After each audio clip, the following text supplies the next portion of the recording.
Yes, yes, yes. You are a wonderful cloud. And I'm single clapping, slow clapping for myself now, still at it. Oh well. But believe me, folks, I wasn't multiplexing. I, Right. I, I wasn't cheating, or at least not in that sense. Right, okay. Hello, everybody. You're watching Metaworld News, and these are your weekly headlines for the week ending the 23rd of January, which by astronomy coincidence is the exact time now when we're recording this and broadcasting it live. Wow. If you watch the highlights tomorrow, of course, it will no longer be live. And it will no longer be the 23rd of January, it'll be the 24th. But you take your pick, as they say. Anyway, yes, here we are. Here we are with 7 days worth of who knows what about immersive spaces and virtual worlds and some interfacing technologies and things like that. We no longer talk about the M word. I'm sure most of you know Oh. what it was. It's very fortunate in many ways because a long ago forerunner to this show was something called the Metaverse Week in Review, and I'm really glad we don't have that anymore because imagine the scope. I would have to have fingers in every department of the Meta Core. They should have called it Meta Core. Never mind, never mind. Enough of that. Anyway, okay, I've actually got a picture on the screen. Well, no, that's too early for that. Right, okay. As I said, I'm Mal Burns. Maybe I didn't say that. I've forgotten. And you can find me on Twitter at twitter.com/Mal Burns. Now, Mal's one name, Burns is the second name, but on the webs and especially on Twitter, we get squashed. Don't like being squashed particularly, but well, squashed we are. So, twitter.com/MALBURNS. Or plus, I should say, twitter.com/MetaWorld News. Again, all one word, which has some specific kind of virtual world links in it as opposed to the more general stuff I cover under my own name. Yes, well, that is very good. That's probably all you need to know. I give you that at the top of the show. I'll probably mention it a bit later too, simply because we do look at links, and you'll be showing these things on screen that you may want to follow up. And that Twitter feed is where you go to get the direct links to the direct pages I'm talking about. But I will do my best to mention them as we go. Right, okay, well, joining me, sitting beside me here, as it were, in one of his suitably Atlloud t-shirts. Except it's not that loud, actually. But anyway, it's No. James. None other than James Atlloud. Welcome, James. Oh, thank you, Mal. It's such my pleasure to be here. And looking for a wardrobe change for this week. There are very few new items on the Sansar store, and so I don't know what that means. I haven't seen a new shirt on the Sansar store for a month at least. I keep Mm. checking. So this is something I found several months ago, and I'll give credit to the designer. This is from Noctis, from a designer called Noctis. Noctis Store. It's just a nice floral pattern. Yeah, I'm always good with some lovely floral patterns in the lovely shade of purple. So yeah. that works for me fine. But I yeah, I don't know what's happening with designers in Sansar, but things have slowed down, I look think. curious, and Yeah, maybe they're just not selling enough goods, so they've got out of the habit of making them or right, whatever. right. It's I don't Fear of know. not being to log in someday. I don't know. It's very spring like that t-shirt. I like purple. Well, Yeah, actually, it's flower power, isn't it? This yeah, is it is Jane springy too. Yeah, I love springy shirts. Yep. springy shirts and flower power to Mhm. boot. Mhm. They say flower power's coming back in Yep. another 50 years or something, I believe. Oh yeah. Yeah, but, and little purple trimmings. Yes, I used to be known as the purple one in Ah, second. okay. All Never. right. Oh, I had a purple hat and a purple suit, and everything about me was purple except the default system red hair, and it was really pretty appalling Wow. Well, avatar. I kept forget. I was very popular women who wanted to make me over. That's all they wanted. They kept on oh saying, my. "I want to do it." They also kept on coming up to me and saying, "I want to do you." You know, really, mom? And eventually, my actual partner informed me that what they were trying to do was give me a makeover because they're just being Well, I'm generous. glad that was clarified. Had to be, yeah. Anyway, yes. So, but about but then this chap called Prince, he I was changed his just name. going to talk about the He formerly he known changed, as. yeah. Well, Yeah. he changed his name to a symbol, and then he became the artist formerly known as a symbol. Mm-hmm. But many people called him the Purple One too. Right, right. That's my So recollection. I should have sued him when he was alive to be sued. Never mind. Right. No, no, we don't need that. Nah, we don't need that. Of course we don't. Okay. So, anyway, James, as well as promoting Return to Flower Power, and chatting, it's also filling with knobs. Under the counter, I hasten to add, these are the knobs that switch from my avatar to another avatar position. And, as you'll see in a few minutes, to my desktop. So you can see the things I'm talking about. And sometimes to a video. And sometimes to a picture. And in fact, we're going to start the show in the picture department. So James is responsible for twiddling all those knobs that do the switching audio and visual wise. So many thanks to James for that too. Mm-hmm. And I will ask him to show the first picture, which is actually just a clip of a headline. Mm-hmm. I don't actually have the post to go with this headline.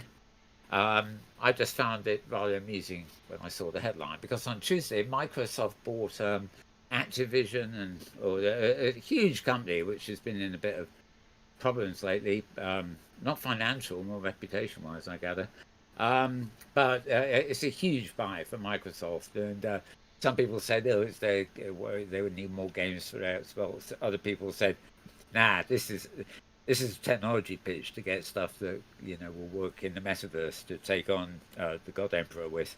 It's rather funny. We might actually have sort of two God Emperors, a meta one and a micro one, if you see what I mean. I do. Anyway, the headline says it already. Microsoft buys the least metaverse-friendly game company to boost its metaverse I love plans. it. Well, that kind of says it all. I would tend to trust Microsoft more than I trust that other guy who thinks he owns the world, but they're not exactly the most competent company, in my opinion. But anyway, this is a very expensive choice, so one hopes that that headline, from their point of view, is not quite as accurate as the headline would make out. Anyway, moving on. I'm going to show you a few pictures before we start. It means that I can put the pictures section of the screen share away, basically. Um, this is advertising January 24th to 26th. So this is tomorrow, Tuesday, and Wednesday. This is xrsi.org. You can probably see the thing under their logo there, which is the XR Safety Initiative people. They had quite a big conference a few weeks ago. I think it was just before the holiday break. Anyway, and for this summit, they've got another address, .von3.xyz. Make of it what you will. Basically, if you're interested in safety in virtual worlds, XR is referring to extended reality, be it AR, VR, or everything except we are, because we are, if you see what I mean. So they We can't be are. we are as well. Shut up, Mal. Right. Anyway, Kaveh Perlman, who you see there, is the founder and CEO of the Safety Initiative. I've seen her many times on Zoom calls and things that have been recording. But this is actually, it looks like to be an actual sort of keynote address online from her. So it's Eastern time, it's 2:45 p.m. tomorrow, which would equate with 7:45 in the evening in the UK, and on the 11:45 a.m. on the Pacific. If I got that right, I think I have. Anyway, you can work it out for yourself. But it's tomorrow and Tuesday and Wednesday, and it's the Web3 Von3 Summit, basically. Right. Moving on. What else have I got here? Oh yeah. All right, this is a bit smaller. Another event of the WebXR Awards. WebXR, of course, is virtual reality or augmented reality programs that actually work on web pages. So it's that world where you go to with a web link, and it's not always a fully rich environment like you get with dedicated clients like OpenSim and Second Life and Sciencebase, Sansar even. But it has to function without you needing to load an external program, so you can get there on the web. And assuming your firewall lets you through, that is fun. Anyway, they're having some awards. It's the whole WebXR industry basically, and they're called the Polys. I presume that's to do with polygons. And it's the second annual Polys anyway, and that's on February the 12th. So it's a bit of advance notice here. That's what 2.5, 3 weeks away, and it doesn't actually give you the venue or anything there. I should be able to remember it, but I will let you know the nearer the time. But anyway, if you want to mark that date, if you're into that kind of thing, then do it now. And while I'm here, we'll just zoom in slightly so that you can see it pixelated at the same. So yeah, February the 12th, 2022, basically is the date you need there. Right. Moving up, last week's news, of course, was the return of Philip Rosedale to, well, as a consultant to Second Life. He sent a few of us an invite to join him on Twitter Spaces, which is this coming Tuesday, January 25th. Some of us actually wrote back saying that if on the desktop it's hard because you can listen to Twitter Spaces, but you don't have any incoming audio. It's sort of just, you really need to be on it. Don't know about the iPad, but an iPhone to make it work. However, since that, somebody has posted this on Twitter. It's not posted by Philip, but it says that it's a multicast on any platform in Clubhouse and Call-In.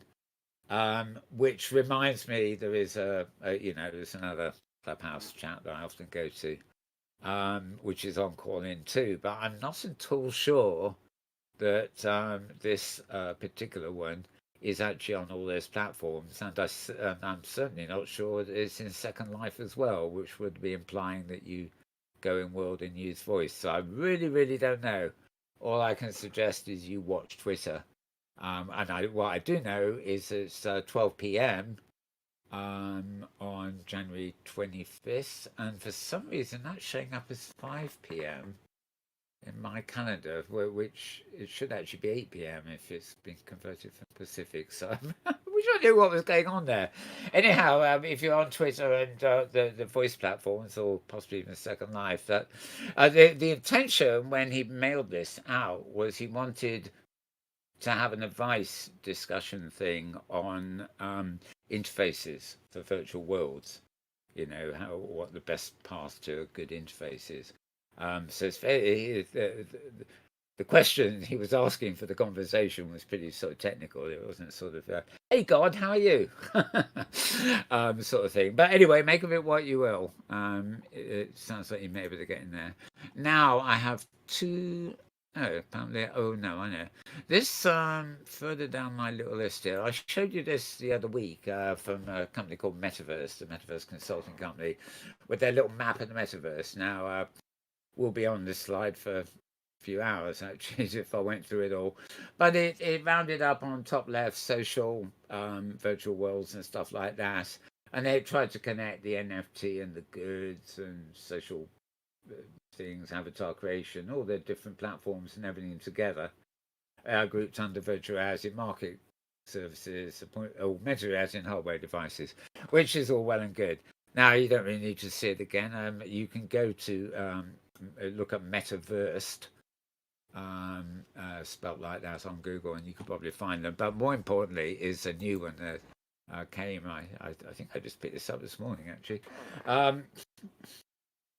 And this particular little graph only features worlds that do not use blockchain technology or have not announced themselves as even wanting to use blockchain technology. So they're quite varied. For example, you've got obvious things down the bottom of it like Second Life and Sansar, where we are now.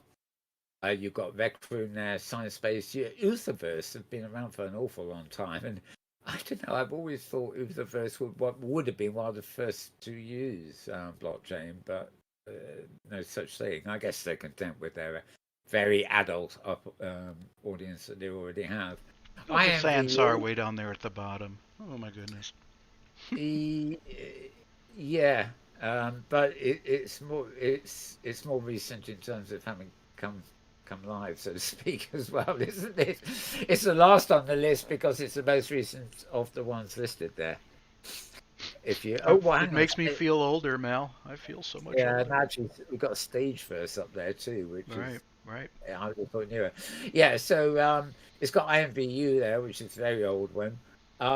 It's got Core, which is few years old, Stage First, which is very recently, and it's got Hubs, which would obviously be Mozilla Hubs, which is XR really, because you can use it on the web. Um, yeah, and around the outside, the perimeter, you've got the range of kind of users, kids, tweens, and teens. And this is, I think James is getting ahead of me here because this is where it implies Samsung has got a rather older demographic, The but old no, folks. There we are. yeah, but actually no more so than the ones I actually read out there. What we got at the top, kids, tweens, and teens, of course, is the obvious ones. You've got Gaia, Jumpstart, Wizard 101, Fortnite, Club Cooey, Stardoll, Advocate Life. I used to love Club Cooey because Hmm. it's a desktop world which superimposes itself on your real desktop. And then, of course, it's got about Moshi Monsters, Pop Troop. Never mind, you know, the kids know what this is.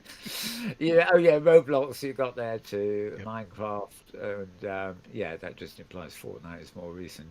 So yeah, it's really an age demographic there. But as I say, they're not including any of the blockchain using words. But again, um, I wouldn't really expect the kids, teens, and tweens, well, kids and tweens anyway, to be using blockchain worlds because there are financial implications to all that, and I imagine it's much more. If parents are overseeing these things, for example, and trying to avoid, kids wiping out their credit cards, I imagine a more traditional approach is appropriate. Anyway, Metaverse Universe launch dates and status for Q1 2022 is what that is purporting to show you. And yeah, oh yeah, I did that one, didn't I? Yeah, okay, so that's enough for the picture post, so to speak. I will now get that out of the way because I don't need it. And okay, since it's here and since I can do it, I'm going to get this out of the way too. Um, this little opus is about the music scene in Somnium space. I like the way he does that.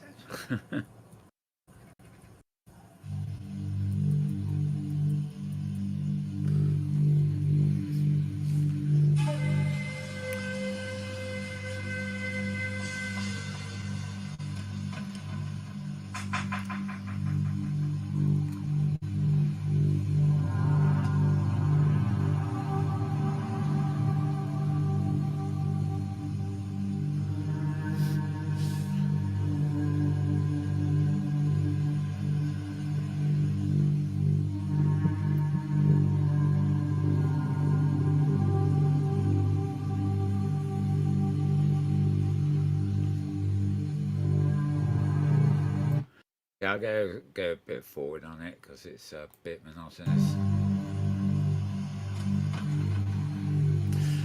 It's basically called Drowns Me Out. That should be the Scar Ghost. Maybe it's him. um,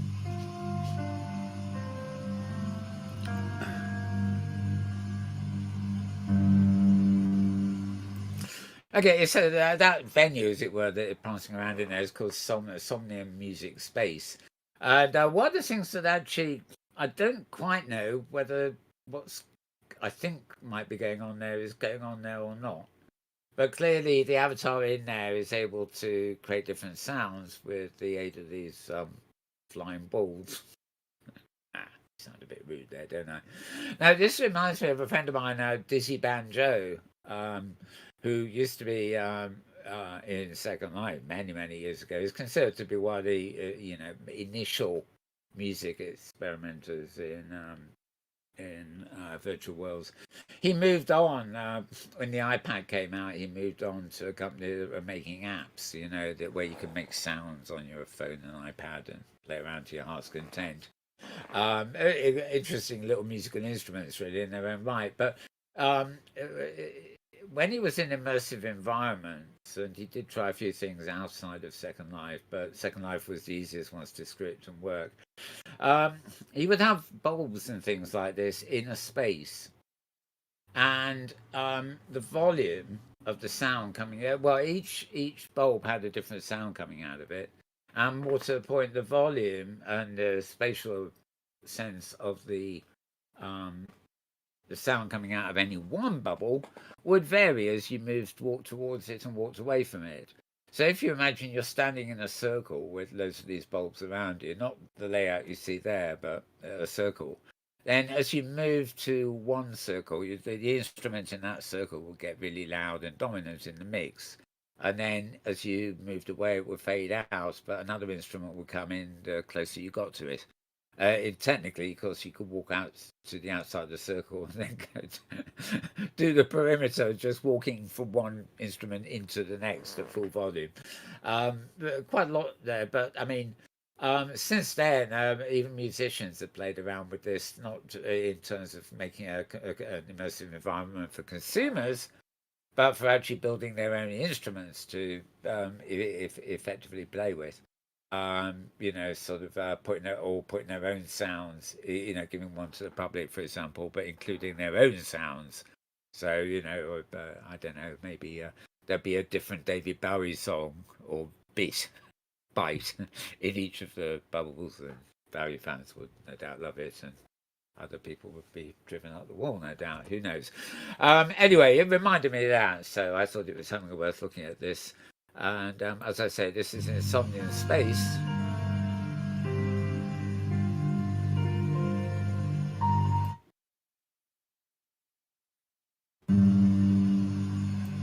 Yeah. You can skip forward and back in it to create your own musical score too. He says, "Ha." Okay. Right, okay. You could do that with our program too. You can do it with anything, actually. Okay, moving to Metaverse software. Imagine, create, share. This Metaverse community. You see what this is about? Oh, this is a web world. It's actually called Cyber World, I think. One of those people is probably Thinker in Melville, who's always at these things. This basically is they're having a meeting here. No sound, although you can get sound in the world, I believe. But they're basically on a web page. So what you're seeing are basically just standard objects that might be rezzed in OpenSim or Second Life or somewhere. But these are versions that have been put on the web page, and you walk around with others. If you've got an event, you can change your appearance from serious to playful, or you can also share the venue as an all with your friends, and they can then join you for a meeting in there. And it's all very simple. It works on the web, of course, and it saves you having to download things like Sciencebase or Sensors or whatever. And you can find them at, as it just told you, it did just tell you for a second anyway. Well, come on. I've lost it again, haven't I? Right, there we are. Pause there. Metaverse.community. HTTP, of course. So metaverse.community is where you actually find them. I think there's other links that work for them as well. And of course, that there are a few things like Breakroom, which is part of Sciencebase, that actually work that way too. With so it's like a slightly cut down world that appears on the web. Right, okay, I have another clip here. The reason I'm getting this out of the way is because there aren't too many this week. Right, this is Cosmogony Sundance. There are sorry, loud. There are a lot of Sundance things again this year that are virtual things, and this is what Cosmogony.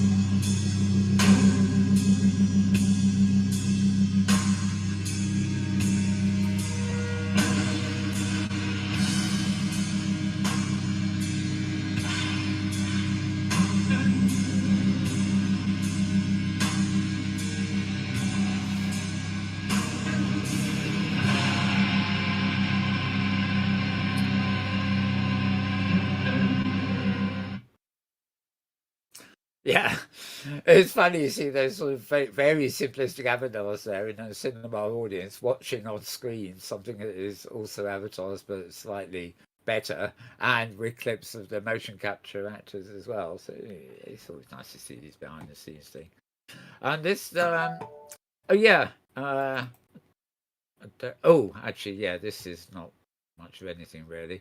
Um, when this is actually just a video title, believe it or not, for announcing Philip Rosedale's return to Second Life, and it's only a couple of seconds of it. So we can put those lot away, and we can move on to something that will no doubt seem very familiar to all of you, and that is the XR Week Peak, where we tend to start our show when it comes to the actual links. And my monitor's gone to sleep. There we are. There we are. I'm back again. You can see James again now. Right. This is thescarghost.com. Cue the music.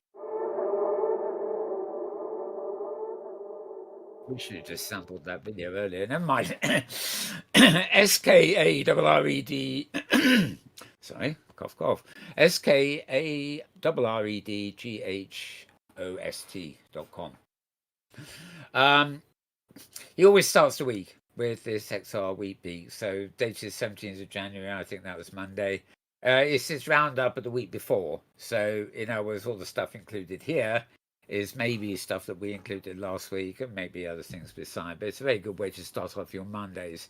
If you go to this address tomorrow, of course, you will get a much more updated one, which will no doubt be January 25th. So it'll be even one day more updated than we are.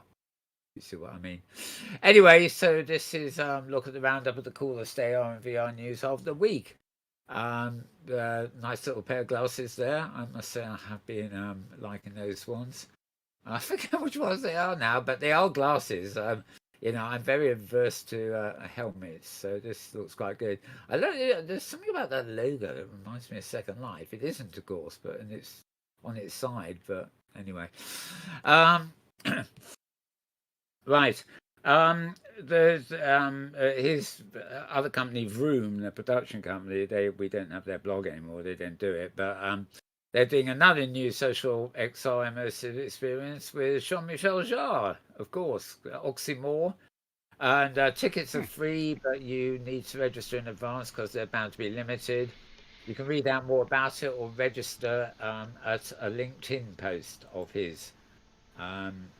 We shall be naughty very quickly because I know we have Jean-Michel fans, me and James notwithstanding. At least one, right? Oh, hang on. Oh yeah, here we are. It's LNKD, the short for link, the .in, and it's GWPY_IHD. And the tickets are given out on a first come first served basis. No money involved, but bit of a rush on there, I would think, if you actually want to get. Anthony Vitillo, of course, is the Scar Ghost himself. His other identity, should we say? Where's my button gone? There's my button. Can I get back? That's the question. Yes, I can. Okay. And there we are, back on the reader. Okay, so I have no idea what the meta news there is, but it's meta and I'm not interested. But the tech giants XR wars are undergoing and there will be no rules. God, this sounds like Russia and America talking about the Ukraine. It's different there, though. They had peace talks and they didn't even invite the Ukraine. That's cheeky. It's their country, not America's. Okay. So anyway, yes, it'd be micro shit versus meta shit, basically. We'll see which SHI2 wins. Okay. So Meta's been poaching talents from 100 employees from the HoloLens team at Microsoft. Steal. Mind you, they pinched stuff from Apple, but actually, I think in the battle with Apple had managed to pinch more people from Meta, presumably for whatever things they got in mind there. Who knows? Anyway, it's a war. You've heard the War of the Roses. Well, this is the War of the posers or something. I don't know. Go figure. Go figure. Don't like warfare. Reminds me of computer games.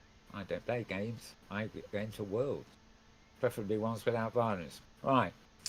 PlayStation VR2 has been announced. Although not confirmed for this year, in fact, but it's one of the most awaited headsets or whatever. But it's not PlayStation's first VR headset; it's the second VR headset. They've still got plenty of PlayStation PSVR, it's called, without the two added, which is perfectly good by all reports. So I'm not quite sure what they're putting in the new one. Apple may have delays for its headset. Well, this is entering rumor territory. There's a lot of it at the moment coming out, but Apple have never actually announced anything on that front. It's still, even the delays are speculation on speculated dates that were first announced, if you see what I mean. So people really should give up talking about Apple. They always quote a few reliable analysts who basically have a track record of predicting what Apple are going to do, but that doesn't really count for much. It's if that is so. Obviously, he covers Philip Rosedog back involved with Second Life as a strategic advisor. Meta is under scrutiny for children's use of its helmets. That's particularly in the UK here. That's going to have serious implications for them. But the fact there's similar stuff happening in Europe and different stuff to do with deregulation going on in the States, I don't think the God Emperor is very happy at the moment. But, quite a few pictures of him recently with a rather grim look on his face. Good to see, of course. Shouldn't say that. Okay, Upload VR had 2 hands-on sessions. I think he's talking about Upload VR there. We have one of their programs coming up a bit later. Vuforia now has a free tier. Okay, lots of incidental sort of stuff there to read, some of which I haven't come across before except here, but a lot of it. When you're writing these blogs, like doing this show, you always like to throw in a few anecdotal things just to liven or lighten, probably, things up a little bit. So you're not always talking about dark domains of virtual emperors and stuff. Right, I'm going to move on from that because we can get to the actual clicks of the week, so to speak. Ladies and gentlemen, give me a round of applause for Clicks of the Week.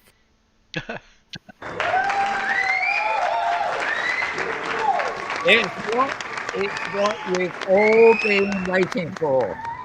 The bit of the show you just can't live without. Clicks of the Week. That's don't know new. where that came. It's Right. new, isn't it? Don't know where it came from. It sounds good. Okay. It's an excuse to get them to Ever applaud me since we again. lost Bits and Bobs. Well, Bits and Bobs will be back when there's enough Bits and Bobs to bring it Okay. back with. We had the pictures at the beginning, which were the Bits and Bobs. Or Oh, rather, the pics and tweets. Peeps and Tweets, right? Peeps and, yeah. But there weren't really enough to give it an applause. But clips of the week. Oh, no, clicks. Clicks of the week. Well, that makes more sense because that's the main part of the show. It always has been. Right. That's why I gave you my twitter.com/Mal Burns address at the beginning of the show, because that's where you want to go to find the direct links to all this and more. I only put up a selection of things now, whereas the Twitter feed contains quite a bit more, including stuff that isn't so easy to put up in the reader here on screen. So, sort of definitely worth checking out the feed in general. But anyway, first we are with Sony. And no, this isn't about the PlayStation. Oi! Click. Why are you not changing page for me? Oh, this is naughty. I have a reading list here. All I have to do is click it, and it normally changes screen for me. That's lordy. Right, I'm just going to. Is there a way of? God, how do I refresh this page? This is absolutely wonderful. This is. Yeah, I can still hear you, so it's not a router problem. Yes. No. This is It's some kind of problem with a viewer problem. Right. It's something to do with the Safari browser. It's got a nice list of uh, links here at the side of the screen where you can't It's see them. gone rogue. It has gone rogue, and It's gone unlike AWOL. unlike a normal browser, I can't find any place to reading this. Right, let's see what happens if I do it this way. No, I am connected to the web. I must be. Right, so we're there. So where on earth?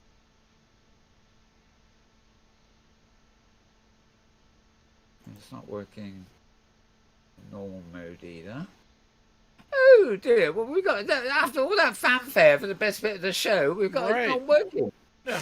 Right, I'm going to try and sort it out a little bit in a different way, which I can probably do if you give me a couple of seconds. Out of sight here, I've got a resume of the stuff from Shall the I put week. some kitties on turntables up on the No, screen? no, no, no, no, no. Okay. If you All can right. see my screen, you can see I'm already switched. Um, The only difference is that I'm going to be going down the list as opposed to up the list, I think, if you see what I mean. All right. Right, this week in... No, that's Week Peak, not Week in XR. Right, okay, I'm excited for VR in... I just got to find it. Okay, we'll start here. I have to make sure it comes to Safari. Okay, this bit's working. So the reading would go. Oh, nope. That's that actually is proof that it's working, but it's the wrong thing. Right. Here we go. We're going to start with: was the viral metaverse rave fun? Did I mention it? It's at the top of the show. I forget whether. Right, there was a. No, I think we were talking about it before the show. Yes, and this one very weird. Right, something is very, very. Oh, now we're working again. Okay, okay, fine. This is actually right. This is supposed at vice.com, vice.com, and called "Was the Viral Metaverse Rave Fun?" Well, yeah. There was an advertised rave. Yes. It was going to be a huge event, right? You know, a grand rave in the burgeoning metaverse. And the post went viral quickly because it showed a bunch of avatars aimlessly shuffling and standing around doing nothing on the so-called dance floor. A bleak fun view of fun in the so-called metaverse. Basically, they should not have tweeted live rave happening right now in Decentraland because that's what people got. This is an extended review. The guy who actually found his way to the right place in the end, but apparently abandoned again. Not much, not much to tell. The official same. This is what I find funny as well. If it was meant to be that big an event, would they really have called it the Light Bulb Man Hate Fuck Metavave Rave? Subtitled F three asterisks everything. We're going full on the metaverse. I got to think there's got to be something weird going on here. But apparently, there's 61 people managed to get in there as statues before. I don't know, probably the 62nd person in probably bumped into all of them and they fell apart, like happens when you knock statues over. Yeah, who knows? Anyway, I thought that was rather fun. So I'm not going to dwell on it, but if you want to go to vice.com, vice.com, it's a kind of read all about it. Metaverse crashes. Rave full of statues. Blah, blah. And my system is working again. So, yes, it is. My system is working again. So we don't have to worry anymore about getting the back road in. Okay, so I said back to Sony. They're filing an intriguing patent for its virtual reality technology. Nothing to do with the VR PlayStation 2 headset thing that we had a minute ago. Um, but their patent basically is to allow users to create virtual objects in the virtual world using real world objects. There's nothing particularly new about this. I wouldn't have thought that there wasn't somebody else with a patent already, basically. Um, the idea is using LiDAR or other stuff like you get on the new iPads and stuff. You take 3D scans of real objects, convert them into objects that are files, and then dump them into a virtual world.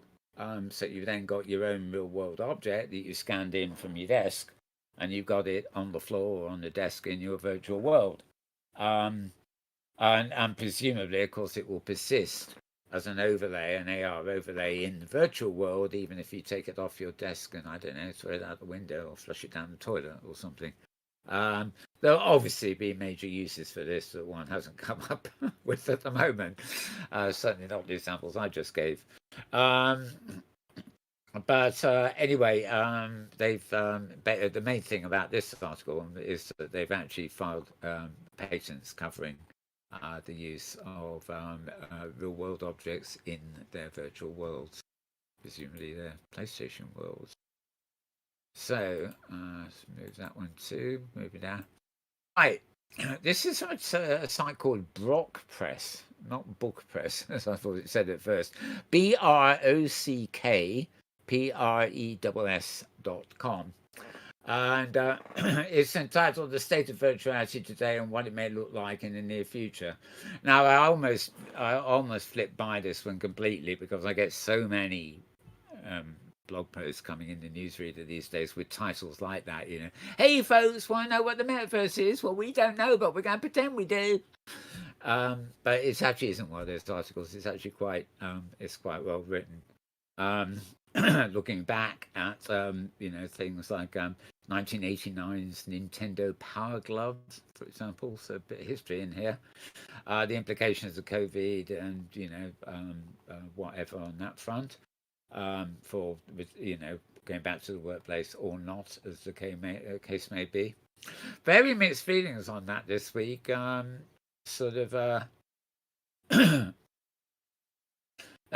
Britain here, basically tomorrow, I think it is, or sometime this week, a lot of the controls over working from home and stuff like that are being lifted. So employers are now trying to get people to go back into work.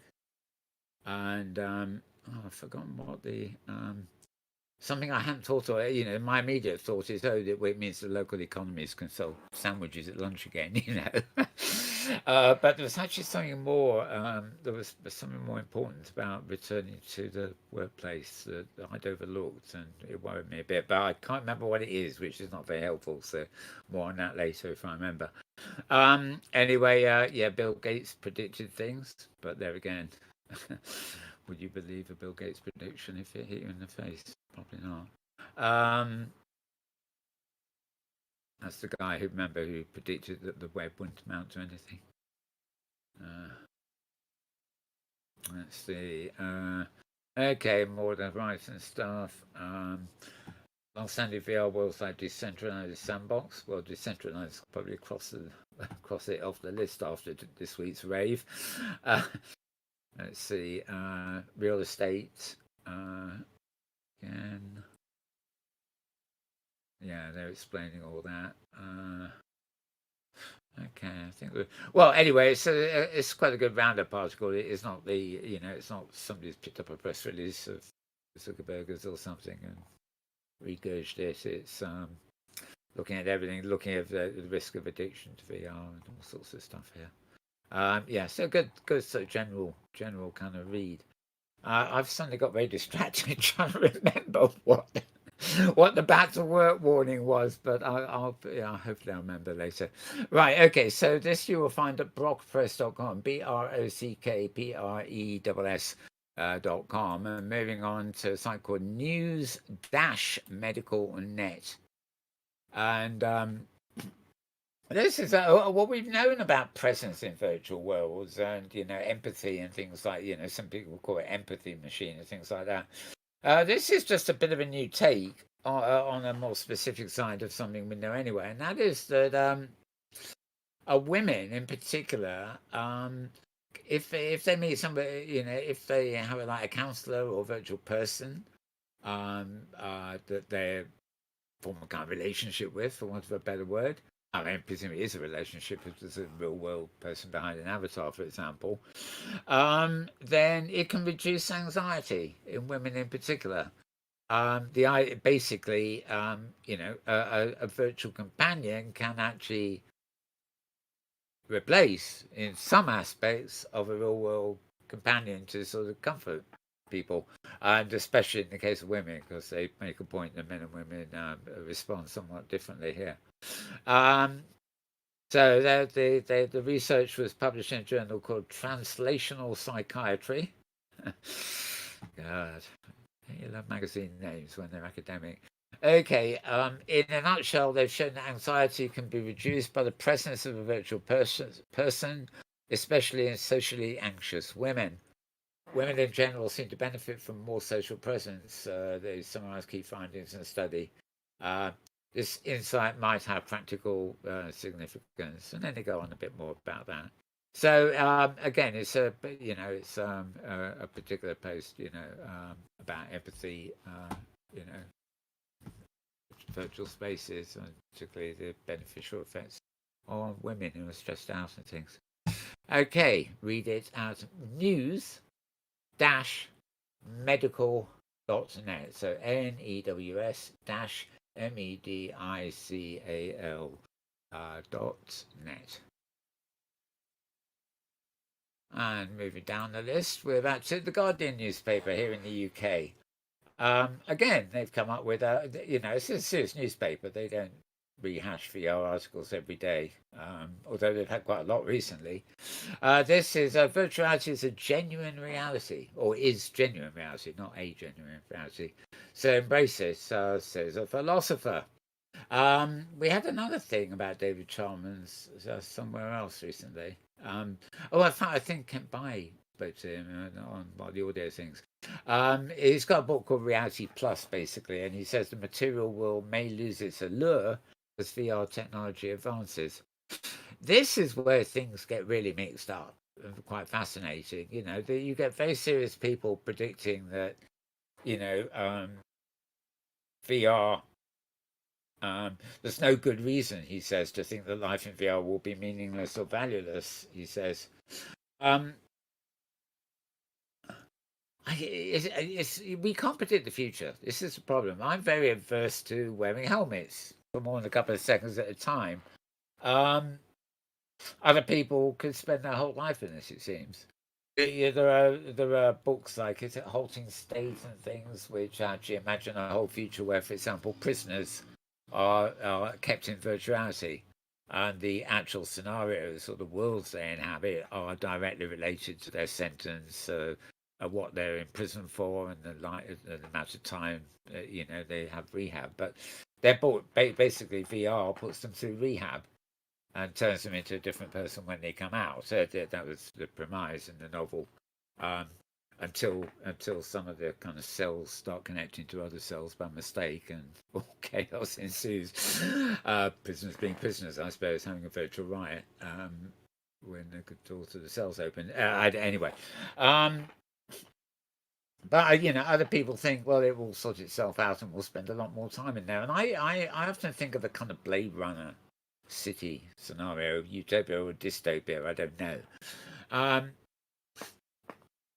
If in some sort of future, almost sterile future or something, the only real life to be had is in a virtual world, because there's only enough living space of like 6 square foot for each individual on the planet, and that includes vertical and horizontal, but whatever. Then it might be the saving grace, but I think we're a long way from having that kind of lack of land. Although then again, half the planet will probably be sunk in 100 years, so there'll be less land available for those of us that's still on it. So maybe virtuality will redeem itself in that sense. On the other hand, if you view it as a tool, it is one in many tools that human beings use to survive. No half-hour cooking lesson in virtual reality is actually going to cook the bloody dinner you need to go to the kitchen and cook. Now, you may have enough toys in the smart home to switch the cooker on or something. You may even have a robot who knows how to dice the onions. So maybe at some future point, you really won't need to come out of that headset. You'll have a robot servant that does it. But we're a long way into the future, and I think this could go two ways. We could either have a totally technologically integrated society and lose a lot of the organic world, shall we say, or it could go the other way. There could be a kickback against too much dependency on technology. And when you consider that this week in the UK here, people with Alexa, in other words, the Amazon lady. No, it's good. She's not starting. Sorry, I don't know that. Yeah, of course you don't. Anyway, Not until you don't want her. Yeah, she was. Yeah, you only get her when you don't want her. But yeah, she's pretty incompetent anyway. But she wasn't available earlier this week, midweek, because Amazon servers collapsed, and it's annoyed me for ever since I got her, and even Google, although that one's not so bad. There is no good reason that these assistants can't work to switch your lights on or your plugs on and things like that without actually going to Amazon and checking back, going to an old that says yes or no. Why can't, I just want a voice activated machine. If I go to TV set and press a button, I can tell this TV set what channel to put on. It recognizes my voice and it does the action. It doesn't need to be online to go to somewhere to check. Is it okay if you change his channel? So why does Amazon's creature thinks she needs to do that for elementary? And of course, it really screws up the things. I mean, the number of people midweek who are locked out of their houses, or actually the biggest complaint was actually people who had electrical instruments, washing machines and things that started flooding and they weren't able to turn them off. They'd been turned on when she was working, and when she crashed, it meant she didn't hear the command or execute the command to turn it off again. So if it's on a timer for an hour and it crashed halfway, Amazon crashes halfway through, then the last half hour of time it just continues forever until the until the internet comes back on. It's just not good enough. So I should really be all for guys like this, saying that virtual reality is genuine reality, so embrace it. And I sort of agree with that in a way. But remember, I mean, all our virtual worlds, immersive spaces and stuff like that are on servers, and they have to keep running. They can go down with a power cut, and look at the tsunami in the South Pacific. Tonga had a high capacity fiber optic cable coming under the ocean, giving it all its connections. One big fat cable, but certainly give enough to give broadband to the whole island and offlying islands. The volcano just snapped the bloody fiber optic cables. I'm not talking about that smaller cable that comes into your house. I'm talking about the big fat underwater ones. That they're anchored to the ocean floor and they're supposed to be well protected, but you can't argue with a volcano, unfortunately. If it decides to blow up and kill your cables, then quite literally that's why it took so long for people to get into the island with rescue. There were no telephones, no internet, nothing that allowed people to communicate with the island was working, even though they had plenty of advanced technology. What's the technology? This is a volcano. Fuck the technology. So, swings and roundabouts here. Anyway, if you want to read about this, a very well written article, though, where philosopher David Chambers thinks basic humanity is heading, go to theguardian.com, TheGuardian.com, and Twitter.com/Mal Burns will give you the link that takes you to the exact page as opposed to just The Guardian. Right, moving on, and we're on the VRARA. One from another one. This is actually the Virtual Reality Augmented Reality Association. It's good. THEVRARA.com. That is just one of their press releases. Sensorium Galaxy. They've been around a little bit of a while now. I keep getting confused them with Decentraland, which I shouldn't. They've taken a major step this week towards a public launch, and they've revealed new content and plans for expanding their closed beta. Now, oddly enough, I didn't realise they were still in closed beta. I'm sure I've been in there, and I can't remember any specific, things. Maybe it's an open closed beta, if you see what I mean. No, that doesn't make sense, does it? How can you have an open? Never mind. Sure. Why not? Anyway, their testers were allowed to explore two virtual worlds in Sensorium. One was called Prism, which we've had some videos of, dedicated to extraordinary music events, and another called Motion, which I certainly heard of, which is an underwater theme world focusing on mindfulness and relaxation. So I guess you go underwater, turn into a mermaid, and start meditating. A meditating mermaid, how's that? Mind you, I did see something I binge watched a program, Australian program, last night, and the mermaids. Well, you only saw them once at the very end, but they were far from friendly. They didn't look friendly either. So there you go, alien underwater. Right. Anyway, they're unveiling a major series of updates, bringing the metaverse closer to a public launch, including significant content enhancements and introduction of multiplayer mode, which they don't apparently have yet. So they do refer to themselves as a metaverse, of course. They say they're bringing the metaverse closer. So they're not talking about the abstract, multiple phenomenon entity that might one day be a metaverse. They're talking about their idea of sensorium metaverse, whatever.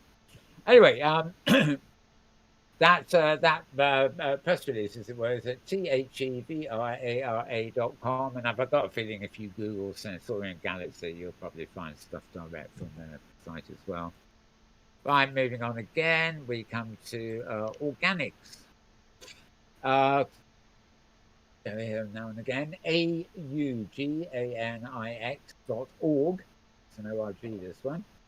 Gleechy. This is where we get to the fun names, don't we?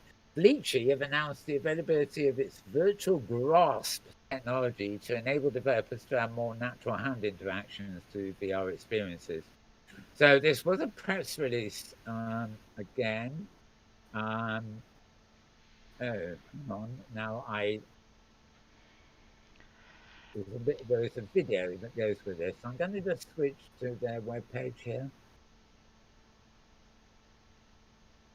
Oh, that wasn't right. Yes, here we are. Okay. I'll look at the video here.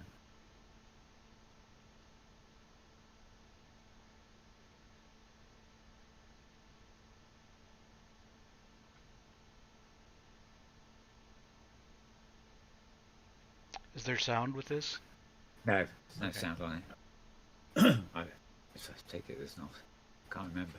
It basically shows the difference between, handling something in your headset or whatever, it's, without this add-on, and how virtual grasp actually allows you not only pick up stuff, but you can tilt it.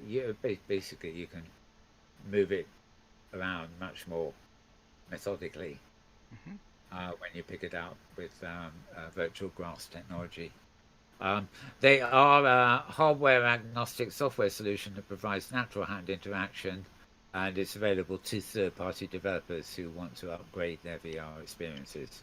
So basically, anything you've got in your helmet at the moment could probably adopt this technology to make the grabbing of virtual objects a bit better than before.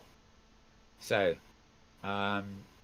virtual grasp makes no assumption around how hand interactions are captured, through controllers or other means. It's designed to give users an experiences that's so natural and intuitive that the technology becomes transparent, which is an aspiration I'm sure many share. Whether it's true or not, it's not a matter.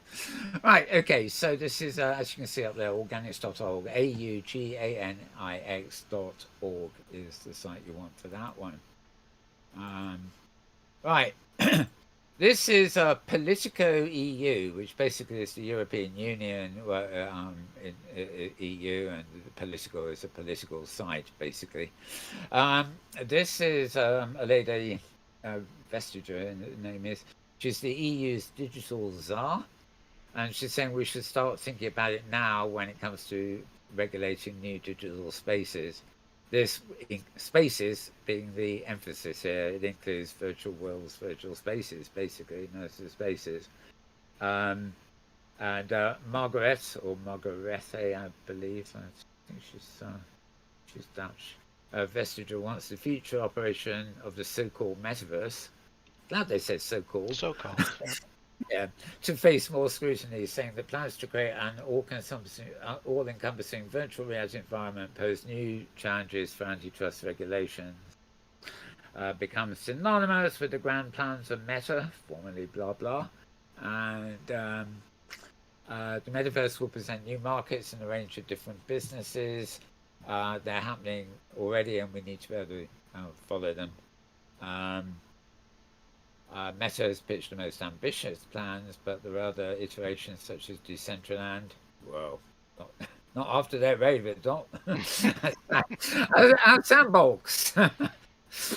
Meanwhile, retailers say, I can't forget that Decentraland. That's the rave people, yeah?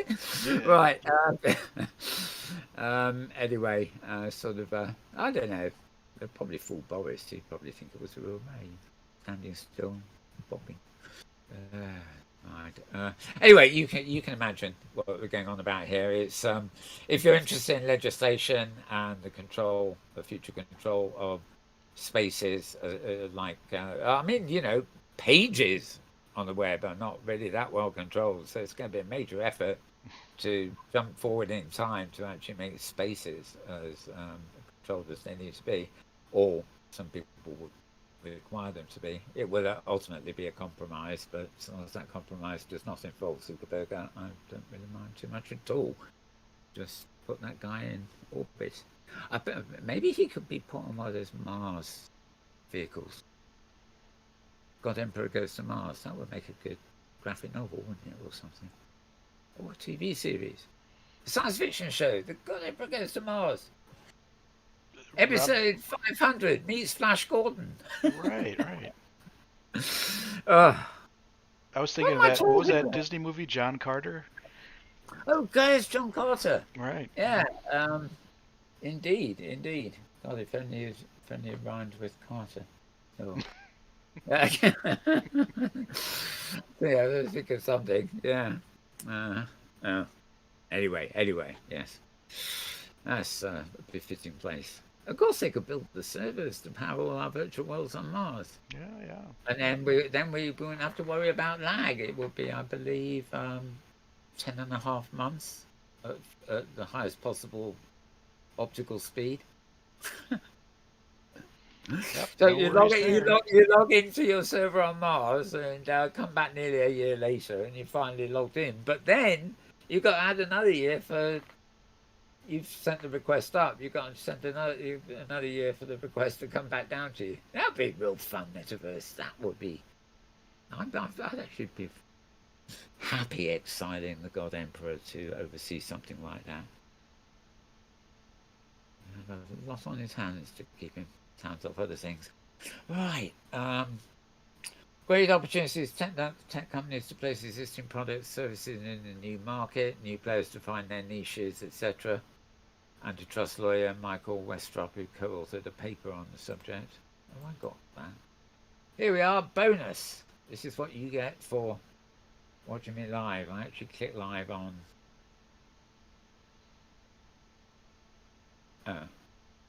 Well, I've got request access and everything else. That's typical. So we're not going to see that, but apparently he wrote a paper on that. Behind the firewall, that is. Okay.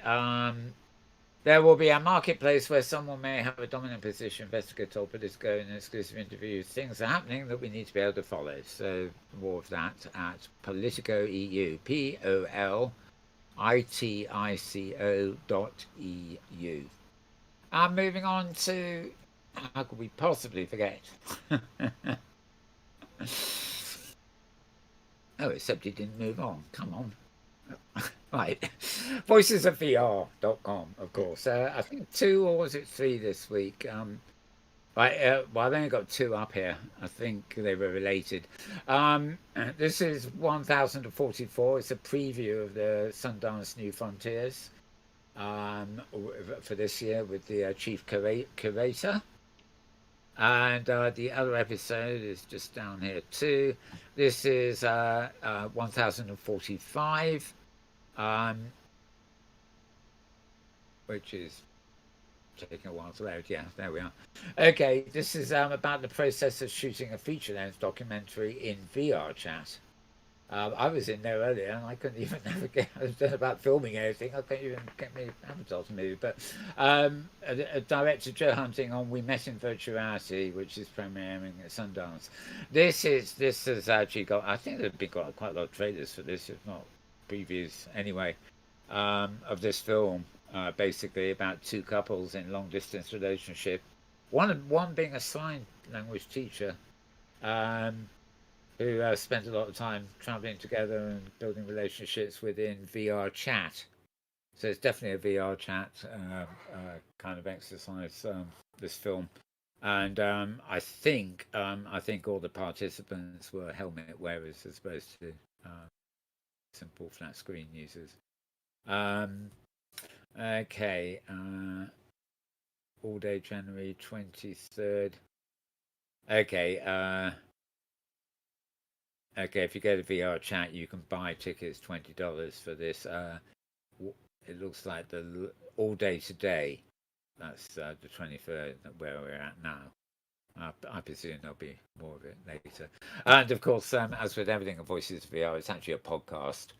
So there's quite a lot to listen to on both of those. Just go to voicesofvr.com and click on the play button for the podcast, or in virtually any podcast player under the sun, you can just look up Voices of VR and as a regular podcast, and it will be there.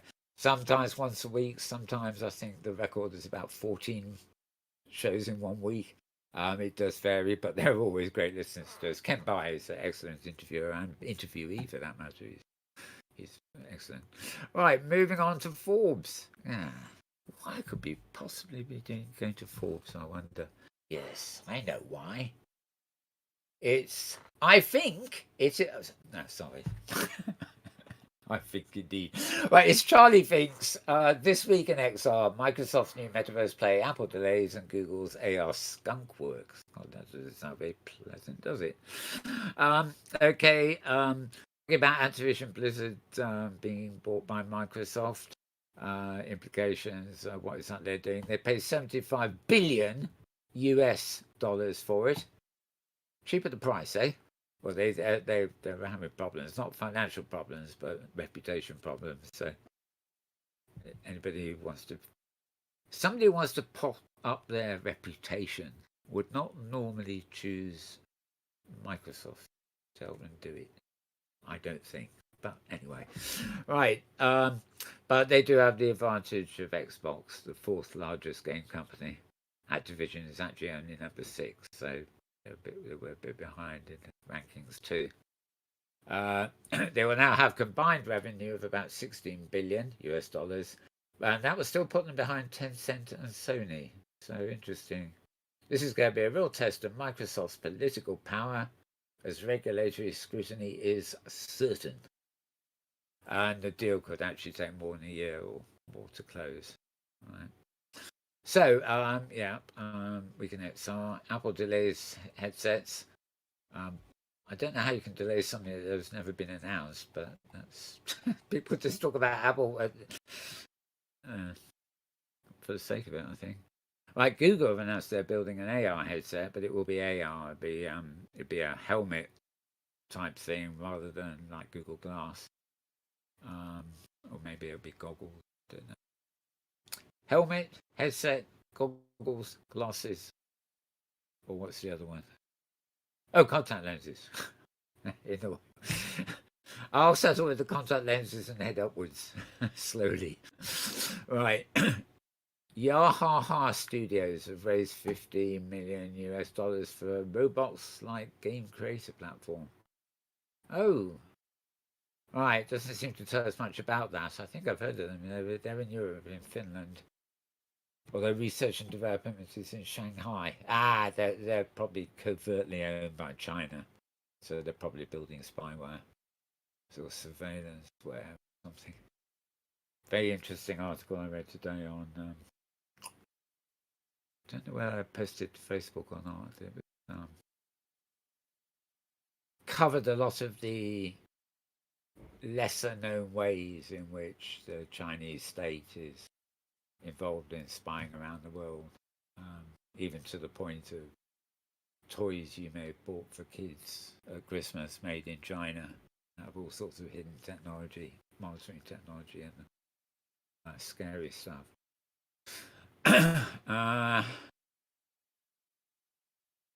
Okay. Can't say anything.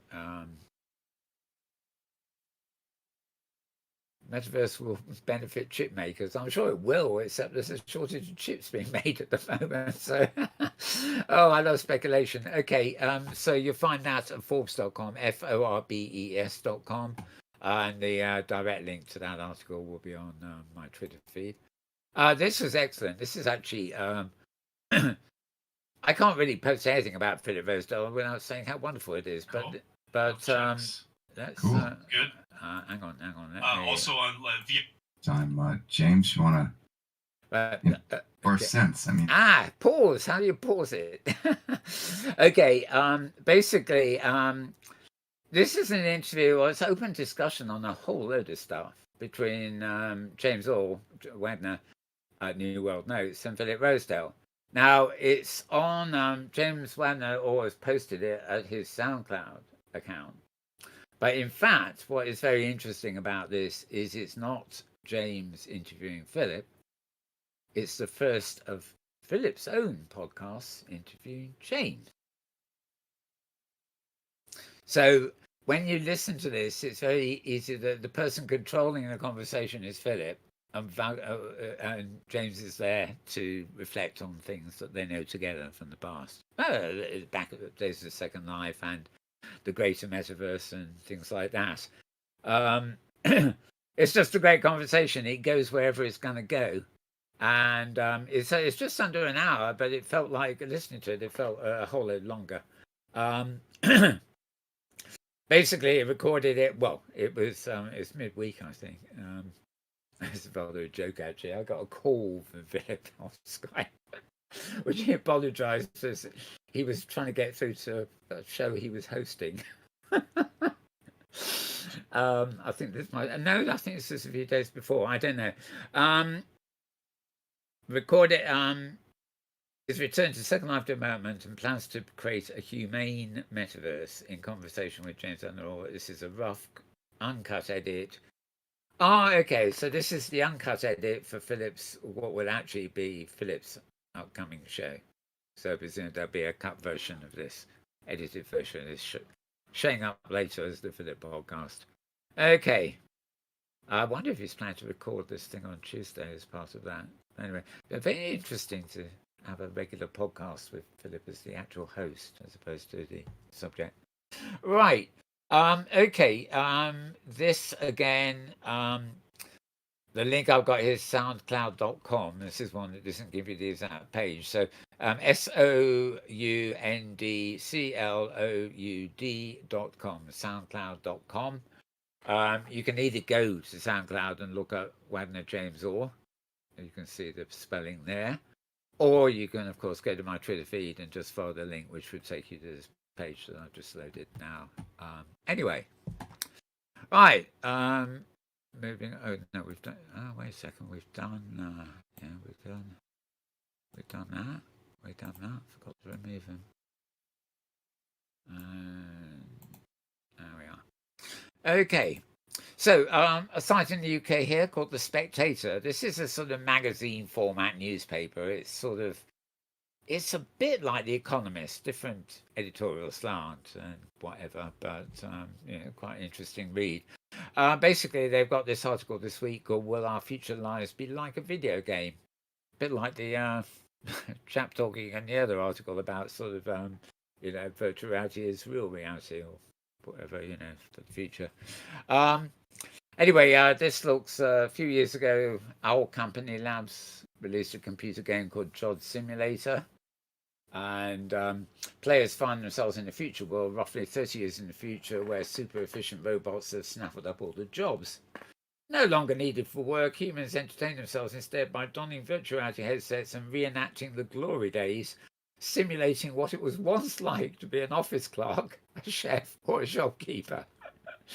The gameplay therefore consists of entirely of carrying out endless mundane tasks, i.e. virtual photocopying, virtual cooking, and virtual newspaper sales. My God, I'm glad I didn't check out Job Simulator, eh? Rather tongue-in-cheek, crammed full of dry, self-referential jokes.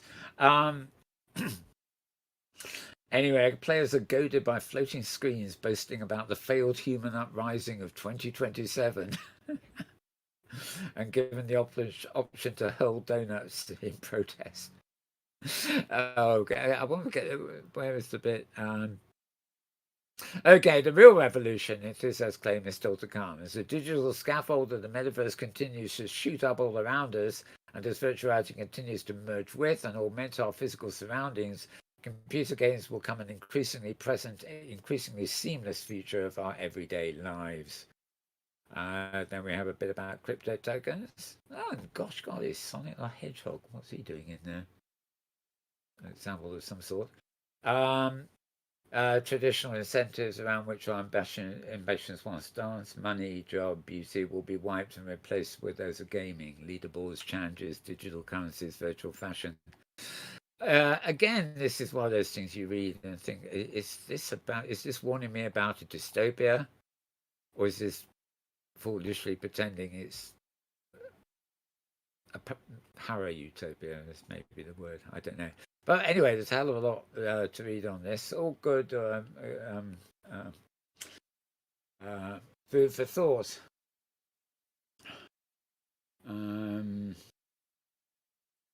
Right, so we are now assigning more value to digital assets than we are our physical surroundings. Value of digital assets lies downstream from the physical world in just the same way that the value of Ethereum ultimately depends on the world producing enough food and energy and being considerate enough not to triple front flip itself into a gigantic global nuclear war. Whoa, that's a different kind of apocalypse. Yeah. Okay, good reading here. I'm not going to even try and annotate it. As you can see, it covers so many different... Which is the worst dystopia, the nuclear war or the trapped in virtuality? And, and do either of them happen if the servers go down? No, correct. I mean, let's say Russia actually sends a missile to take out America's... Googleplex? To take out take out the satellites, with the servers on them, and then realise it's too late that without the servers they can't launch their missiles.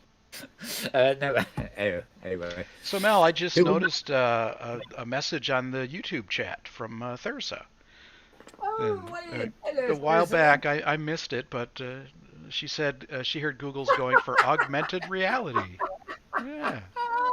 And you like that, don't you? It's a bit after I like. Yep. I was going to let you read that. Who doesn't want to wear an arsehole there?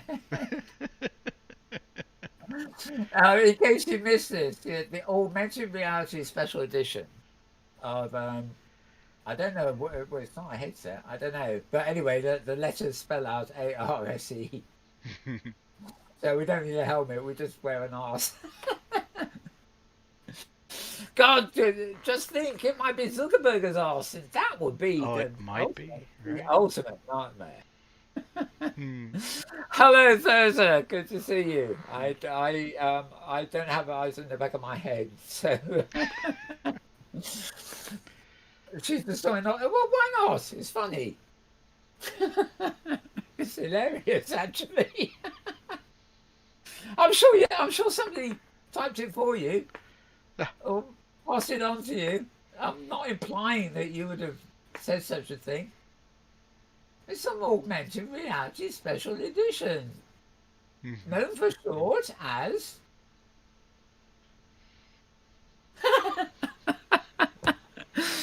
So viewers at home, Viewers you can't really see the chat, Mal. No.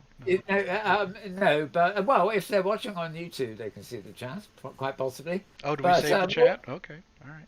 no, I'm just going to say if you're looking at this in playback, yeah, I think I've got it set so the chat plays back too. Okay. But do remember, when we're live, you don't have to come into Sansar here or anything. You can join us on YouTube when we're live and make your comments appropriately. If there's enough of them, I might actually turn my head once in a while to look. The YouTube monitors in the back of behind my head, Sansar's in front of me, and the newsroom's on the right hand side of me, and I can't see all of them at once. We try. Okay, that was wonderful. Okay, so Spectator Co UK, spectator.co.uk, for will our future lives be like a video game? And who knows? No more comments. I'll be here forever if I comment on everything. Right, final stop actually for the links. Anyway, this is the site called freethink.com, freethink.com. And again, this is sort of, you think at first maybe somebody's regurging a press release, but actually it's a reasonably sensible look at state of affairs. Web3 versus the metaverse. In other words, what is Web3? And insofar as they can tell, what is the metaverse? In reality, of course, Web3 would be just one of those many things that will make up, the total concept of what a metaverse could or would be. But at this point in time, Web3 is more than virtual worlds. I mean, we have WebXR, which are basically things like Mozilla Hubs and Cyber Lounge, and we had as showed earlier. These are kind of what are called WebXR, XR being extended reality. This actually goes back to almost as early as the web itself. Web has HTML, and there used to be a programming language called VR. VRML, virtual reality modeling language, and it's still around. It has survived, but it's very elementary compared with what we've got these days. But it basically involves taking scripting elements, making them somewhat complex, and being able to put a world, or at least an immersive environment, on the web, and that is very much part of Web3. They define Web 2 as like web apps and things like that. So, although arguably I think people started using Web 3 when the web apps came along. So, terminology is a very delicate thing. If only we didn't need it, but sometimes we fall into it. But anyway, they do give you an idea of what Web 3 is. Web 2 was user created content. And Web3, unfortunately, defined by the creator of the Ethereum blockchain. Now, it's more than blockchain, put it that way. He expected the future to be centered on, unsurprisingly, blockchain technology. But the core idea is that data is decentralized, etc., etc. Now, I think personally that, Web3 is not just about that. It will be about an awful lot more. We have no idea at this moment whether blockchain technology and decentralized browsers and things will take off. Even within the existing virtual world structure, we can't, we've got people like the God Emperor and people just sucking things into one totality, and they're not decentralized at all. They're as centralized as they possibly could be, and so the web is now. We all want things to let us control our own data, but the way it works out, I don't know. It's very hard to look at financial NFTs, Ethereum, stuff like that. It's like Second Life Lindens are the original virtual sort of currency. That it's not that different from blockchain. It is when it comes to security and the way things are saved. But at the end of the day, these things, to have a value, the money has to be translatable into an existing real world money. You can't say, "Oh, I'm a millionaire. I've got 10 billion lindens." What's the use of that if, for example, Second Life never let you cash out your lindens, you had to spend them in the world. So I really get fed up of hearing a lot of people talk about all this as if it's already here, when I think it's something only time will tell. Certainly, decentralization and some aspects of the blockchain will happen, but I think it's more for personal security of assets rather than selling a poorly photographed GIF for $2 billion or something. There's so much racketeering going on at the moment. It's a joke. Right. More talk. Where there is Mal, there is fun. Thank you, Thursday. I'm glad you find it funny. Oh, this dystopian world of the future. Anyway, that's enough for that. And we finished with that. Okay, so that's all the actual links for the week, so to speak. We're moving to the final part of whatever it is we're doing here, and that is links to videos. Now, these are all in my Twitter feed as well, but they're relayed from my feed at Mastodon. I keep all my videos at Mastodon. The virtual world videos sometimes go to Metaworld News, or Second Life videos go to Mal Burns Writer Twitter. But these ones are kind of more in tune with our show here. They're sort of things dealing with the bigger picture rather, and technology and stuff, whatever. Now, these aren't quite in order because I ran around this morning catching up with the ones I hadn't embedded. So VR download from 5. It says 5 hours ago. It's more like 5 days. Did you listen to this? I did. Yep. Right. Very good. I missed it at the beginning of the week because I thought it was one of their specials, and I thought, oh, that's old. CES was a couple of weeks ago, but of course it wasn't. So, I saw the beginning of it. So they were sort of sitting there, slightly different from usual. And I presume later on they've got guests coming in on that. Right. Center screen they have.